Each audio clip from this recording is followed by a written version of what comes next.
Kenpo, bulong ng hangin, kagat ng ahas. Sa Los Angeles, si Jeff Sanders ay namumuhay ng dobleng buhay.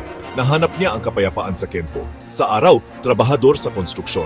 Sa gabi, hinahasa niya ang katawan at isipan. Ang kanyang guro si Kim ay nagturo sa kanya ng mga prinsipyo ng Kenpo, ang daan patungo sa disiplina sa sarili. Ang buhay ni Jeff ay isang maselang balanse, katahimikan bago ang bagyo. Hindi niya alam na ang tadhana ay maghahatid ng isang malagim na pagbabago, gigising sa mandirigma sa kanyang kalooban. Korean Mafia, isang makamandag na ahas, gumagapang sa pinakamadilim na sulok ng lungsod.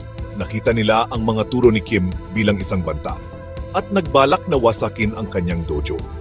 Isang gabing mapait, ang kanilang kadiliman ay lumusob sa santuwaryo ni Kim.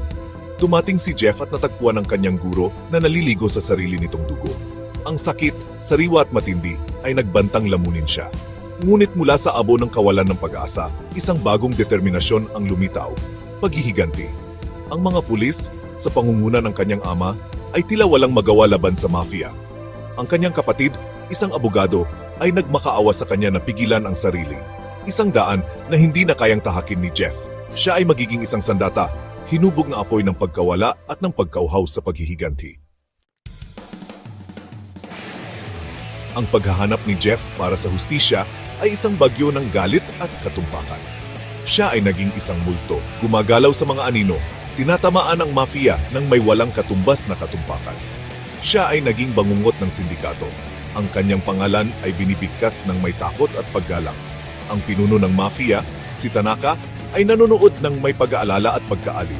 Ang kanilang hindi maiwasang paghaharap ay papalapit na, isang banggaan ng mga higante na pinapatakbo ng paghihiganti at ambisyon. Si Jeff ay lumalakad sa isang matalas na talim, ang manipis na linya sa pagitan ng hustisya at galit, nababawasan sa bawat buhay na kanyang nahahawakan. Ang huling paghaharap ay isang sayaw ng karahasan. Sina Jeff at Tanaka, dalawang puwersa ng kalikasan, ay nagbanggaan sa isang bagyo ng mga suntok at galit. Ang bawat block, bawat strike ay testamento sa kanilang husay. Nang si Jeff ay nakakuha ng kalamangan at handa ng maghatid ng pangwakas na suntok, siya ay nagatubili. Ang mga turo ng kanyang guro ay umalingaw-ngaw mula sa kaibuturan ng kanyang galit. Hinubaran niya ng armas si Tanaka, pinatawad ang kanyang buhay, pinatunayan na hindi siya alipin ng kanyang puot. Sa wakas, dumating ang mga pulis sa pangunguna ng kanyang ama.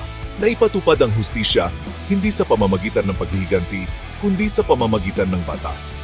Ang perpektong sandata ay umalingaw-ngaw sa mga manood na nagpapaalala na ang tunay na lakas ay nakasalalay sa kakayahang mapagtagumpayan ang ating mga panloob na demonyo.